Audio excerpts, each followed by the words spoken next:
I have in my possession the handwritten 2Pac letter dated July 30th, 1995 that proves that Death Row could have signed 2Pac Shakur to a record deal 3 months before he was even released from prison. Why didn't they? Also, Reggie Wright Jr. chooses to lie over the truth when the truth was actually more beneficial to his story, but he boxed himself in with the lie. Also, Reggie Wright Jr. has told us he ran Death Row while Suge Knight was in prison. That's not true according to these court documents and Suge Knight's own words. Let's get into some of this straight game. Life is like those cards. It's not what you dealt, but how you play it.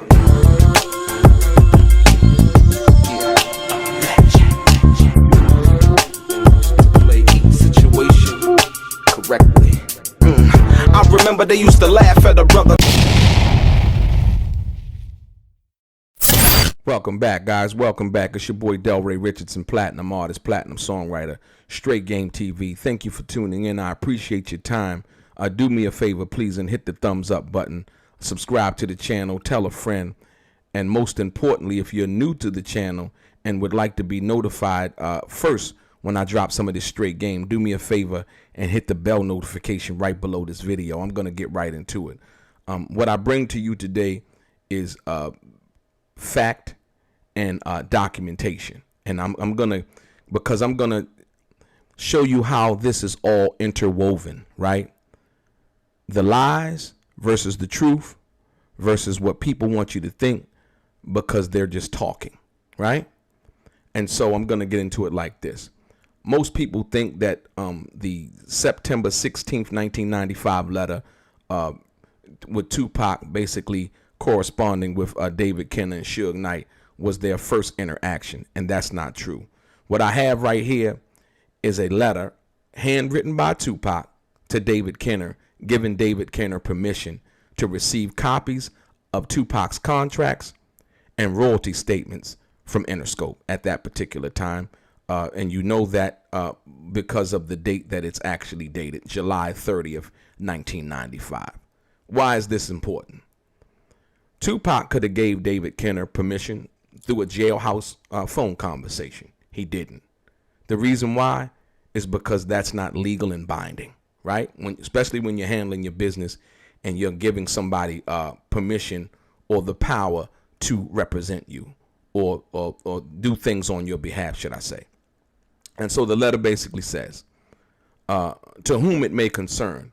And to whom it may concern would be whoever's at Interscope when he goes over there basically to give this letter to them so that he's able to get 2Pac's contracts and his royalty statements. To ASCAP, whoever, this is a broad letter right here.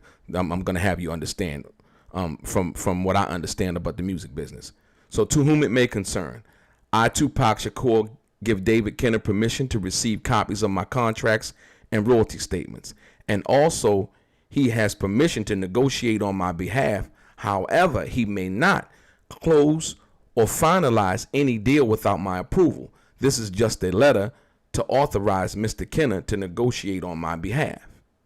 Thank you, 2Pac A. Shakur, dated July 30th, 1995, and it's witnessed by none other than Desiree Smith, who was one of 2Pac ride or die females, girlfriends, if you will. On this photo right here, you can basically see Desiree at Dannemora on October 7th, 1995, her Big Psych and 2Pac. And then on this next picture right here, you can basically see Desiree, another young lady, on October 1st, 1995. Now, why is this letter important? Now, you've had people like Reggie Wright Jr. come out and tell you that they believe 2Pac's words. You know, when they said that, when he said that, yeah, Suge, hey, Don, he come bail me out and so on and so forth and do this, that, and the other. Yeah, I believe 2Pac's words too. But I also know that 2Pac was going with the program, basically.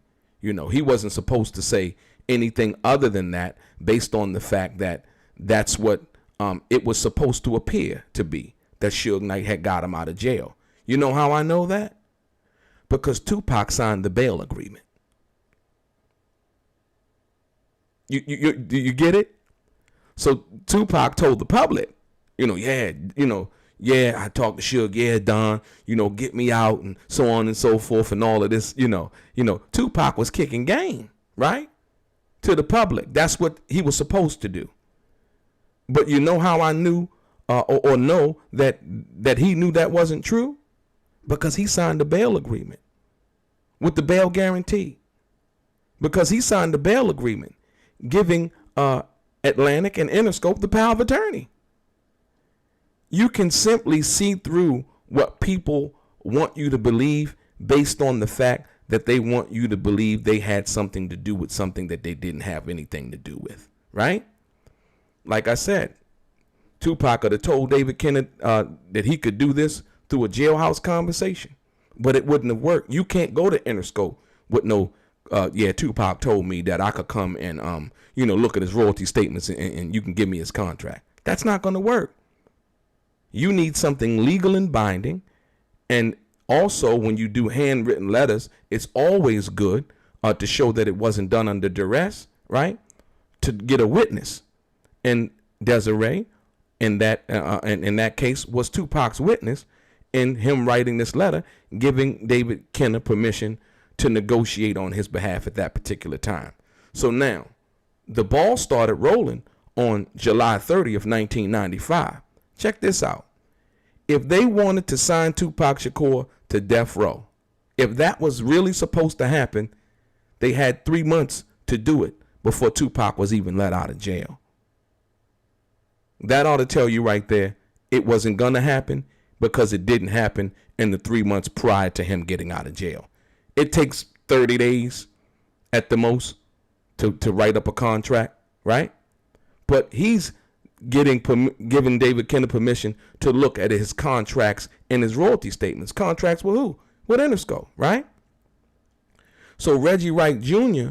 is trying to get you to believe something, right, in regards to Tupac that he had no information regarding. He had no information regarding this situation involving Tupac. If that were the case, he claimed that he had ran death row, right? Then he would have this information.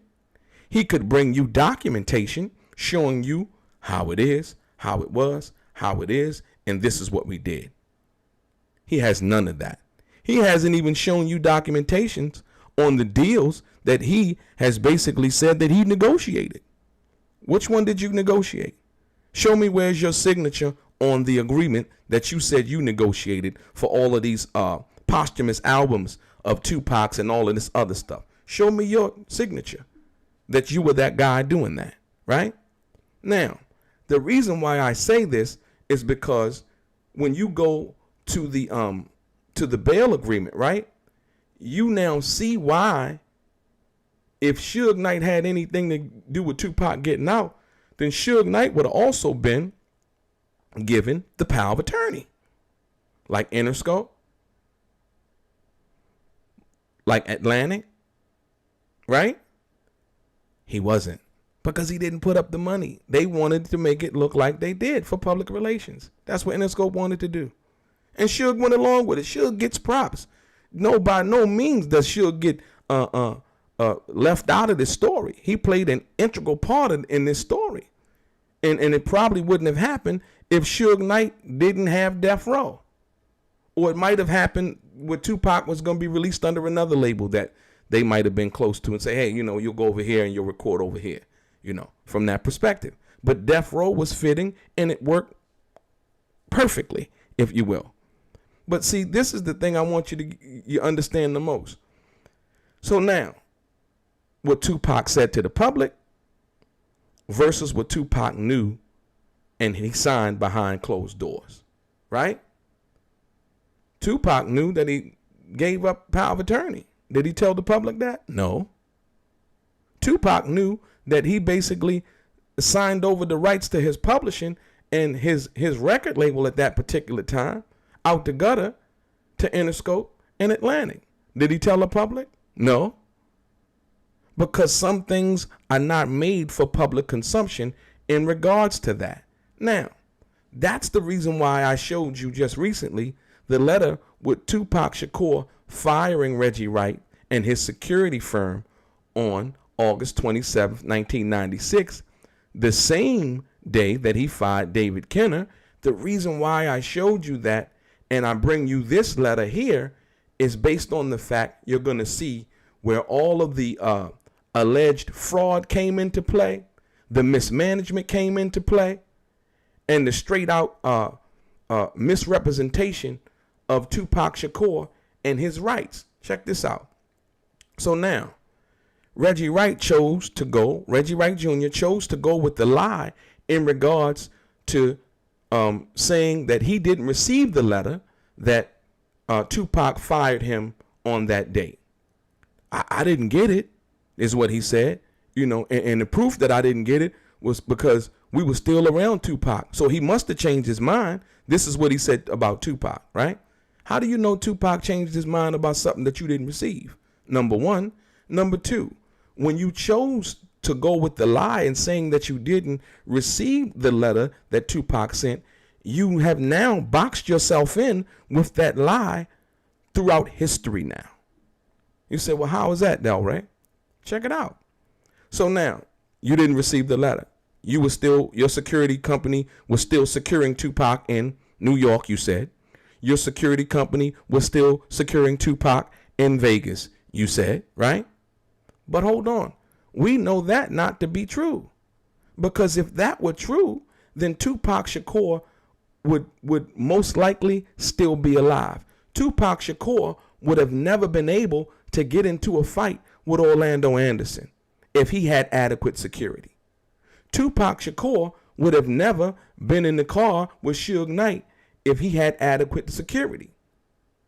Right? So now, with that lie, you have now made yourself complicit, not in any kind of setup or any kind of, crazy way about how, people say, yeah, he set up 2Pac and all, but you have now made yourself complicit by being the one who was in head of the company that was supposed to protect 2Pac Shakur, but didn't.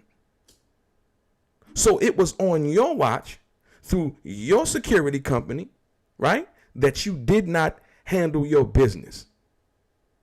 So therefore, you are partially responsible for the death of 2Pac Shakur. From that perspective, not any other perspective, from not adequately protecting 2Pac Shakur, that buck stops with Reggie Wright Jr. You wear that for the rest of your life. Period. You can't run away from that based on the fact that you said that you didn't get the letter, that you were still protecting 2Pac in New York, and you still were protecting 2Pac in Vegas. But we know that Frank Alexander was the only one there.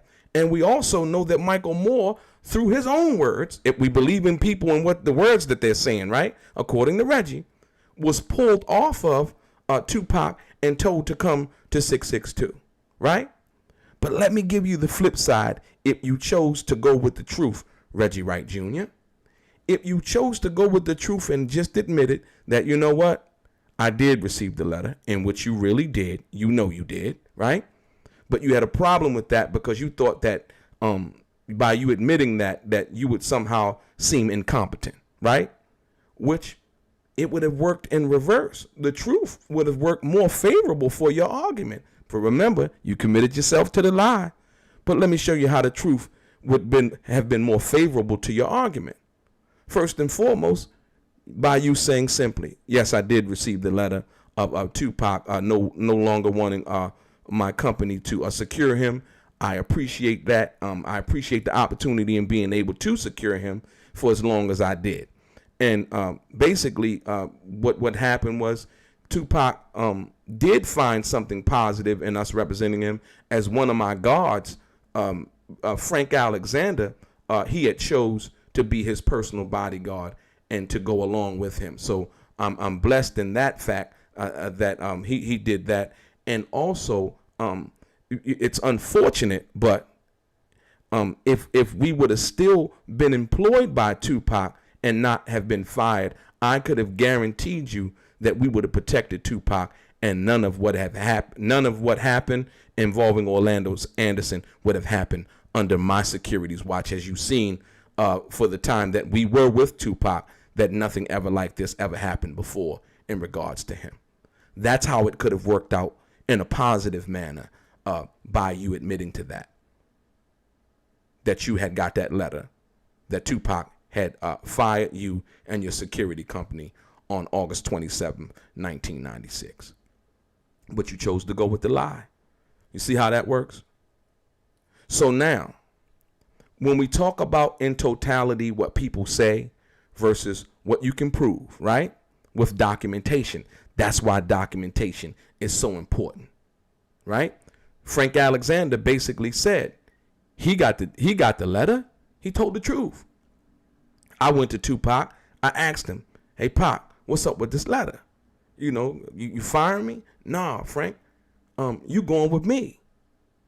And you know that Tupac liked Frank. Like I said, the night that we were at the Hollywood Athletic Club, Frank was with him that night, right? Now, you know that Frank liked Tupac based on the fact that he could approach him and ask him, hey, man, what's up with this? I thought we had, a relationship, right? That's somebody that you trust, that trusts you, that you can go and ask him that question, right? So now, when you deal with the big picture, I get it. I see why now Reggie would call me a groupie. Because guess what? He called Frank Alexander the same thing. He said Frank was acting more like a groupie than a security guard. Why? Reggie is an extremely jealous and vindictive individual. One minute he talks positive about you, and then he comes and says something incendiary about you. And that's the thing, like I said, once again. So now, what Reggie Wright basically did was what we call an unsolicited lie. He lied about something that he didn't even have to lie about. You get it? So now, once again, let's talk about the running of Death Row. We know you didn't run Death Row. We know, based on court documents, Suge Knight basically said that from 1996 until 2001, and here it is, that Miss Chalet was the president of Death Row. Reggie Wright has went on online, YouTube, and other platforms a numerous amount of times basically stating that he ran Death Row at one point. He did not.